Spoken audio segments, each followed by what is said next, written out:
Olá novamente, queridos alunos, espero que todos estejam bem. Então vamos dar continuidade, à nossa aula, falando agora de ética em saúde, tá? Eu me chamo Yara Fontes e estarei com vocês a partir de agora. Então, primeiramente, o que é ética? Então a ética, ela é uma ciência, é um ramo da filosofia que ela tem por objetivo estudar a boa conduta, o caráter, relacionado ali o que é bom ou valioso para as pessoas, tá? Então, os atos éticos, eles frequentemente refletem o compromisso de uma pessoa, em relação ao seu padrão, às suas preferências pessoais, certo? E aí, esses padrões com os quais os indivíduos convivem, estão relacionados às suas profissões e à sociedade no qual eles estão inseridos, tá? Então, existem aí alguns termos básicos da ética, em enfermagem, que nós vamos destacar aqui. Um desses termos é a autonomia, que ela está relacionada à independência, à autovalorização, E na área de enfermagem, ele vai estar relacionado ao respeito que o enfermeiro, o profissional da enfermagem, tem por todas as pessoas, Apoia o direito do cliente ao consentimento informado. Já a justiça, ela é sinônimo de igualdade, e dentro da área de enfermagem, ela está relacionada com a garantia à alocação razoável de recursos, como o cuidado da enfermagem para todos os clientes. Então, ela determina a prioridade em que os clientes devem ser tratados. Já a fidelidade, ela está relacionada à sinceridade, que implica esforçar-se para manter as promessas, Então, aqui dentro da área da enfermagem, ela está relacionada a manter promessas feitas aos pacientes, às famílias e aos outros profissionais. E também é na fidelidade que se deve evitar o abandono dos pacientes. Outro termo básico dentro da ética de enfermagem é a beneficência, que é buscar ativamente os benefícios, a promoção do bem.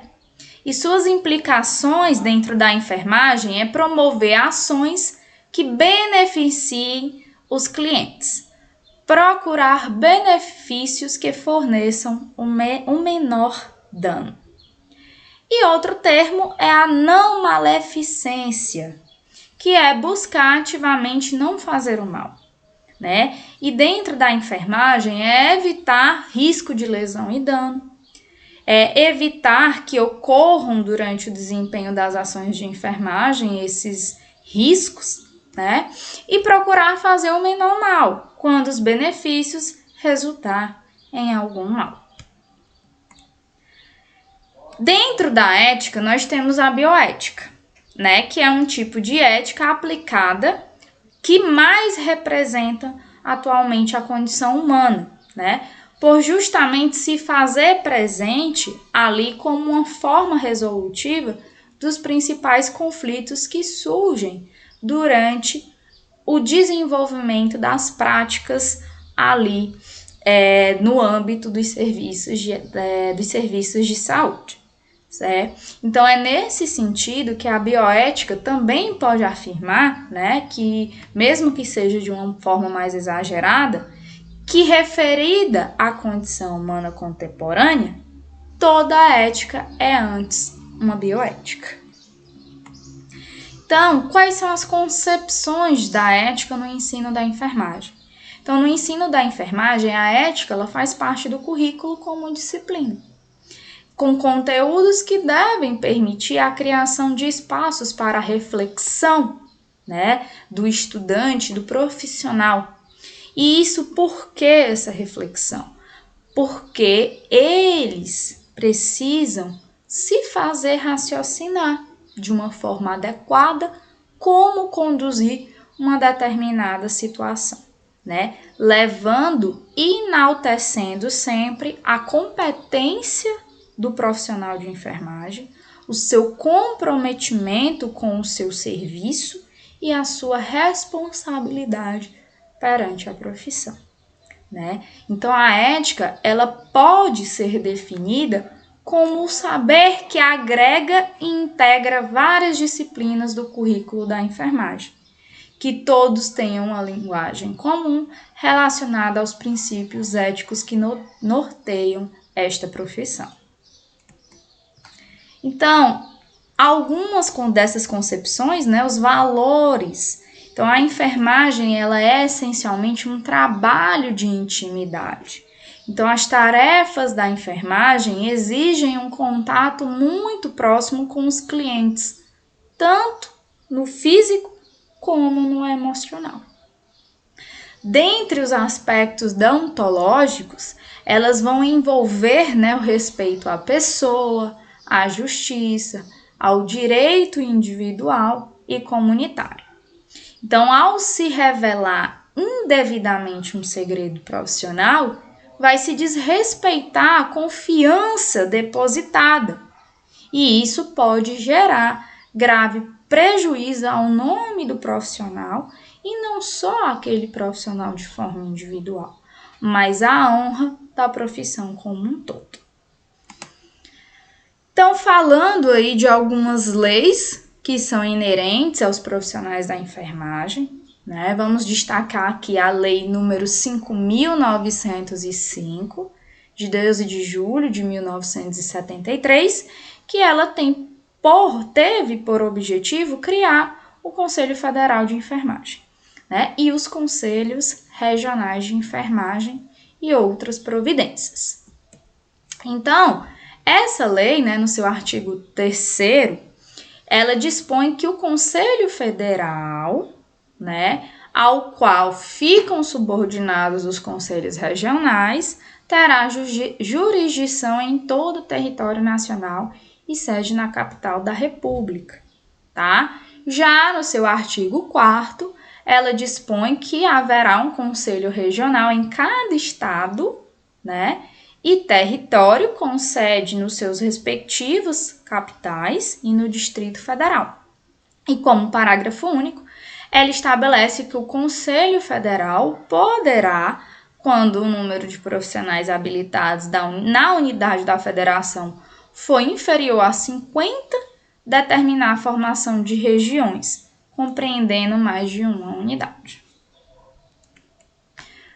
No artigo 8, ele fala sobre as competências do Conselho Federal, que são, dentre elas, aprovar seu regimento interno e dos conselhos regionais, instalar os conselhos regionais, elaborar o código de deontologia de enfermagem e alterá-lo quando necessário, e para alterar, os conselhos regionais serão movidos. Baixar provimentos e expedir instruções para a uniformidade de procedimento e bom funcionamento dos conselhos regionais e dirimir as dúvidas suscitadas pelos conselhos regionais. Já o artigo 10 da presente lei trata sobre a receita, né, do Conselho Federal de Enfermagem, né? Como é que o Conselho Federal de Enfermagem irá arrecadar dinheiro para a sua manutenção, né, para o seu custeio. Então, a receita do COFEN virá de 1/4 da taxa de expedição das carteiras profissionais, 1/4 das multas aplicadas pelos conselhos regionais, 1/4 das anuidades recebidas pelos conselhos regionais. Também de doações e legados, subvenções oficiais e rendas eventuais. No artigo 18, né, ele fala sobre as penalidades aplicadas aos infratores, né, aos profissionais da enfermagem que infringirem o Código de Deontologia da Enfermagem. O que é que poderá acontecer com esses profissionais? Então, as penalidades aplicadas pela presente lei serão uma advertência verbal, multa, censura, suspensão do exercício profissional ou cassação do direito ao exercício profissional, né? E aí o parágrafo 1º fala das penas referidas, né? No caso, a advertência, a multa, a censura e a suspensão deste código poderão ser aplicadas, nesse caso, pelos conselhos regionais. E, no caso, a penalidade de cassação do direito ao exercício profissional só poderá ser aplicada pelo Conselho Federal, né? Ouvido o Conselho Regional interessado. E aí os valores das multas, bem como de cada infração, né, serão ali determinadas no regimento do Conselho Federal e dos conselhos regionais. Já a outra lei importante dentro do âmbito dos profissionais da enfermagem é a Lei número 7.498, de 25 de junho de 1986, que dispõe sobre a regulamentação do exercício da enfermagem, né, e dá também outras providências. Então, no artigo 2º dessa lei, ela fala que a enfermagem e suas atividades auxiliares somente poderão ser exercidas por pessoas que forem legalmente habilitadas e inscritas nos seus respectivos conselhos regionais, né? Com jurisdição na área onde ocorre o exercício. Então, o que acontece? O estudante se formou, né? Acabou de se formar, então ele deverá levar o diploma, né? O seu diploma, né? De comprovação que ele fez o seu curso de enfermagem ou de técnico de enfermagem para o seu respectivo conselho regional e demais documentos solicitados e assim requerer a sua inscrição.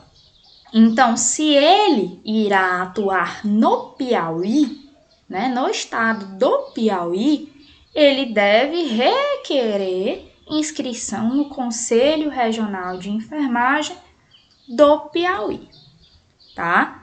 Se ele for, né, exercer a sua atividade como profissional da enfermagem no estado do Pernambuco, então ele deve requerer a sua inscrição no Conselho Regional de Enfermagem do estado do Pernambuco, tá? Então, a sua inscrição no conselho é em acordo com o local de exercício da profissão da enfermagem, tá? E aí, no parágrafo único desse artigo, ele trata que a enfermagem é exercida privativamente pelo enfermeiro, pelo técnico de enfermagem, pelo auxiliar de enfermagem e pela parteira, né? E respeitados os respectivos graus de habilitação. Então, aí ele fala, né, que o exercício da enfermagem é e só pode ser, né, estritamente realizada pelos citados profissionais. Já o artigo 7, ele trata especificamente dos técnicos de enfermagem, né, onde ele diz que o titular do diploma ou do certificado de técnico de enfermagem, né, expedido de acordo com a legislação e registrado pelo órgão competente, tá? No inciso 2, ele fala que o titular do diploma ou do certificado legalmente conferido por escola ou curso estrangeiro, registrado em virtude de acordo de intercâmbio cultural ou revalidado no Brasil como diploma de técnico de enfermagem.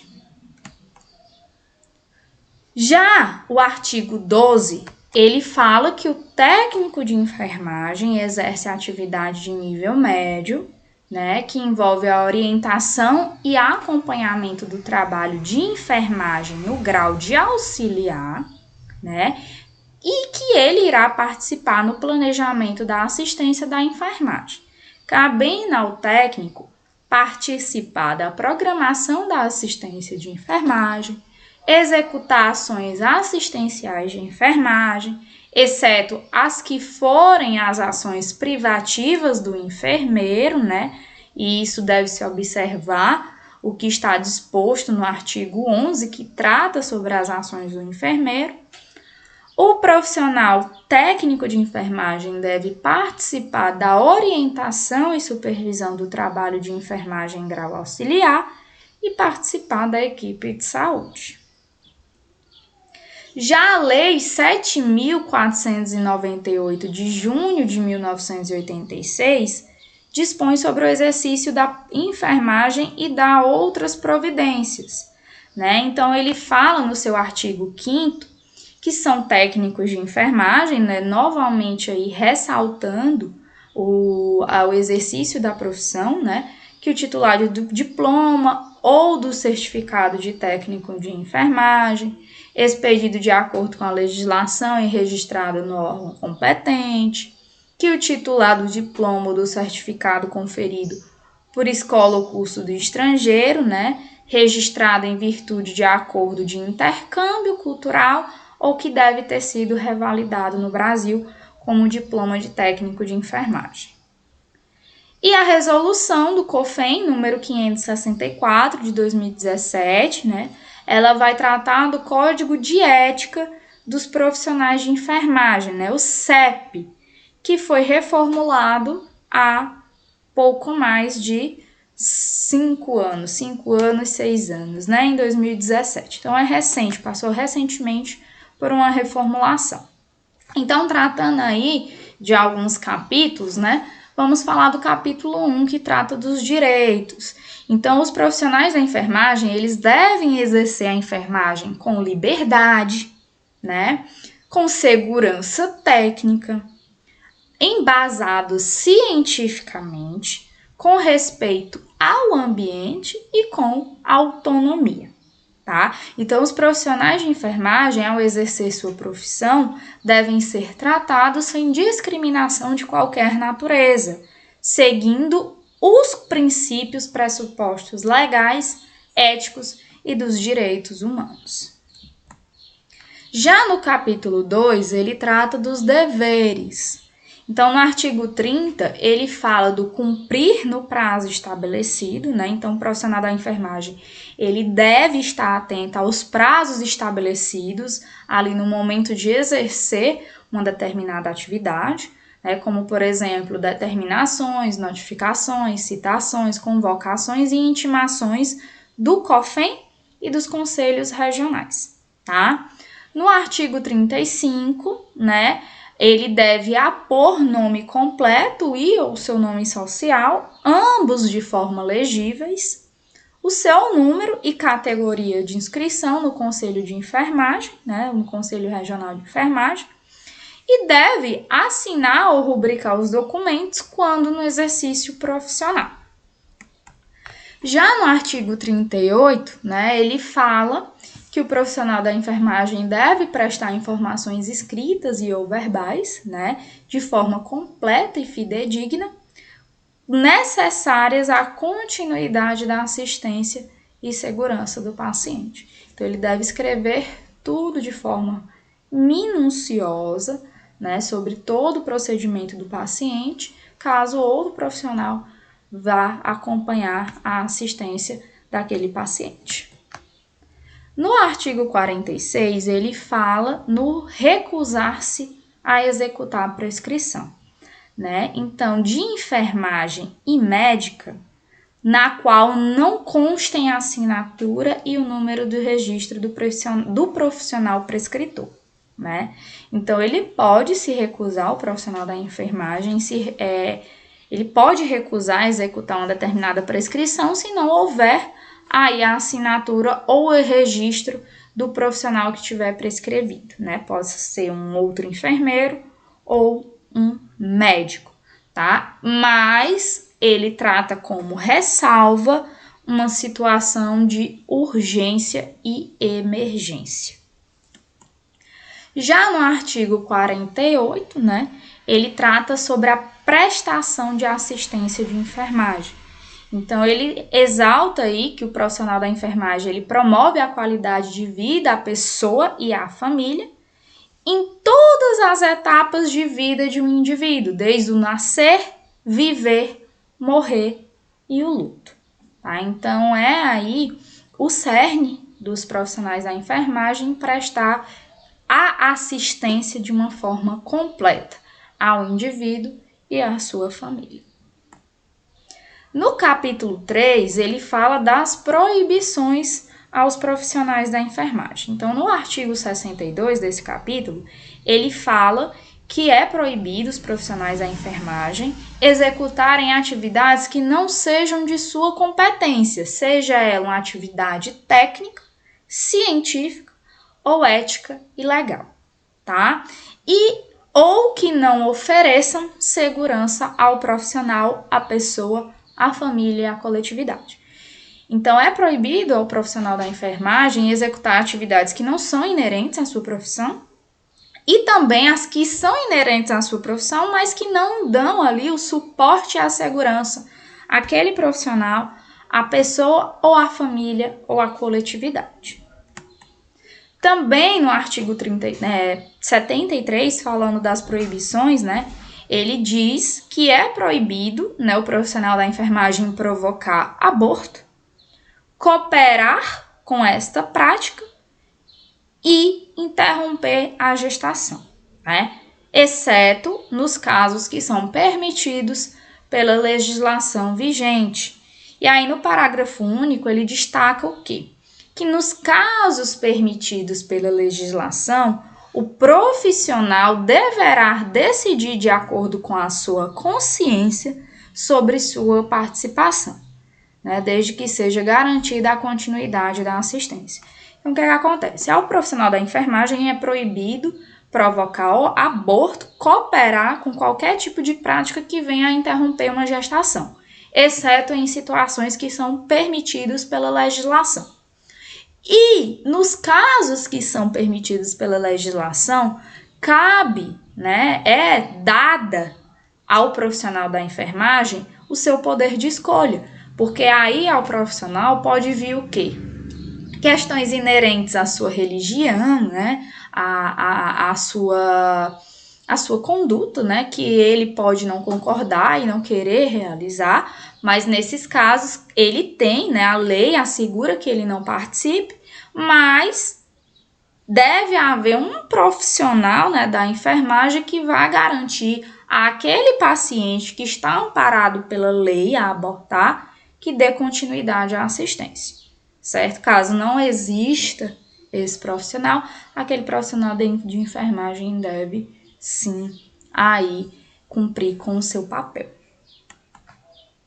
Do capítulo 4, falando aí das infrações e das penalidades, no artigo 111 fala das infrações que é da natureza, na verdade. As infrações elas serão consideradas leves, moderadas, que é uma novidade que não estava presente no Código de Ética antigo, graves e gravíssimas. No caso, as infrações que envolvam a integridade do profissional, elas são consideradas leves, as que envolvam física, mental ou moral sem debilidade, moderadas que envolvam integridade com debilidade temporária de membro, sentido ou função ainda, danos mentais, e grave quando essa infração envolver perigo de morte, debilidade permanente de membro, sentido ou função. E considerada gravíssima quando provocar a morte, debilidade permanente de membro, sentido ou função. Tá?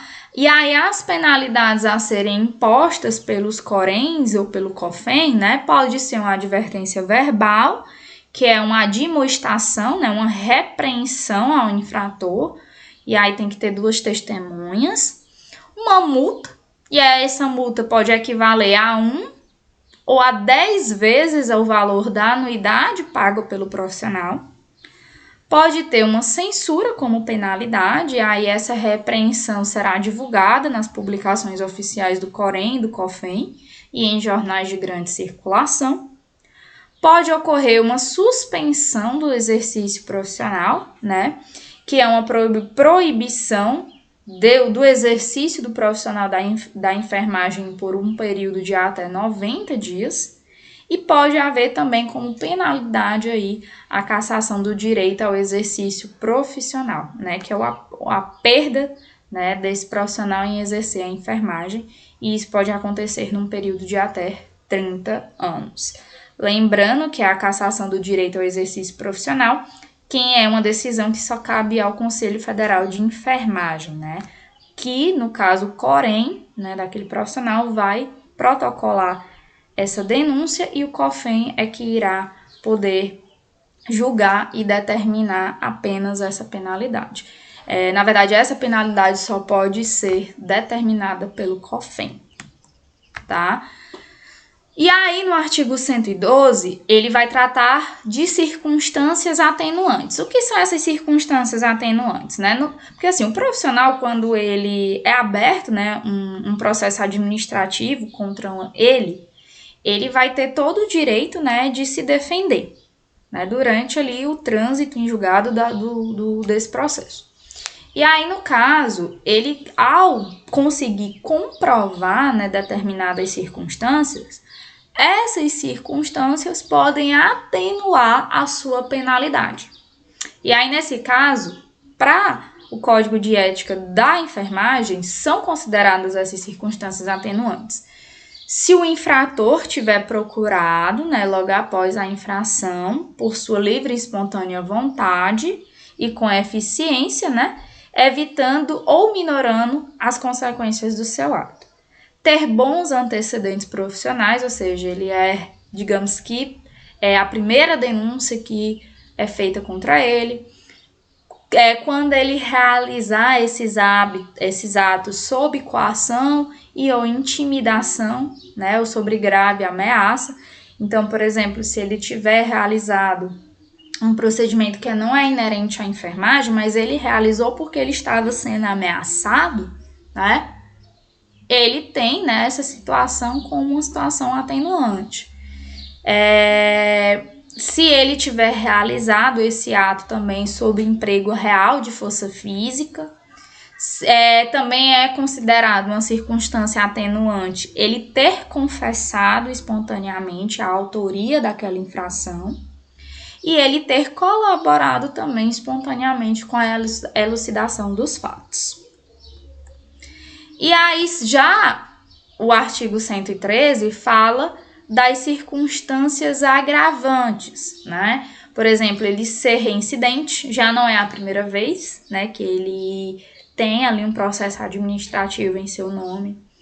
Quando ele tiver, né, quando o seu ato tiver causado danos irreparáveis, quando ele tiver cometido infração dolosamente, ou seja, porque ele quis cometer realmente, quando ele cometer a infração por motivo fútil ou torpe, ou seja, digamos que ele tenha utilizado dos seus conhecimentos da enfermagem para realizar um procedimento para prejudicar, né, com um tipo de vingança ou por simples maldade uma outra pessoa.